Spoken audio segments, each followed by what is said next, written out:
Hare Krishna. Day 4లో ISKCON farming అయితే చూపియబోతున్నాను. సో, ఫస్ట్‌గా వచ్చేసి ఎంట్రన్స్‌లో తులసి గార్డెన్ అయితే ఉంటది. ఇక్కడ తులసి మొక్కలు సామాన్యంగా పెరగవు ఇక్కడ వెదర్‌కి. సో, వీళ్ళు ఇక్కడ సెపరేట్ షెడ్ ఏర్పాటు చేసి అయితే పెంచుతున్నారు.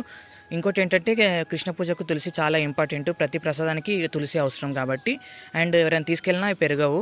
సో, ఇక్కడ ఇస్కాన్‌కి ఆల్మోస్ట్ ఆల్ ఇక్కడ ఫ్లవర్స్, కొన్ని కొన్ని వెజ్జీస్ అండ్ ఫ్రూట్స్ ఇక్కడ 8 ఎకర్స్ ల్యాండ్ ఉంది ఇస్కాన్‌కి. అక్కడ నుంచే వస్తాయి.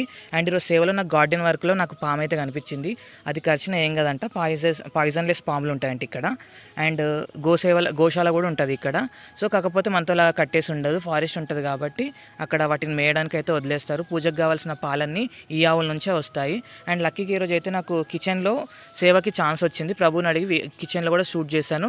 సో, కిచెన్‌లో చాలా రూల్స్ అయితే ఉన్నాయి. చాలా హైజీన్ మెయింటైన్ చేస్తారు అక్కడ. అండ్ నార్మల్‌గా ఇక్కడ మాత్రం కుకింగ్‌కి వాళ్ళు ప్రభువులు కోర్స్ చేసి మరి ఇస్కాన్ వంటలు అని చెప్పేసి బుక్ కూడా ఫాలో అవుతారు. సో, ఇక్కడ చాలా బాగా ఫుడ్ ప్రిపేర్ చేస్తారు. అండ్ ఇంకోటి ఏంటంటే కొత్తగా వచ్చే వాళ్ళు ఎవరైనా ఇస్కాన్‌కి వస్తే మాత్రం ఫంక్షన్‌ల లాగా ఫుడ్ మాత్రం వేస్ట్ చేయకండి. అండ్ ఎంత కావాల్సి అంత పెట్టుకోండి. హరే కృష్ణ.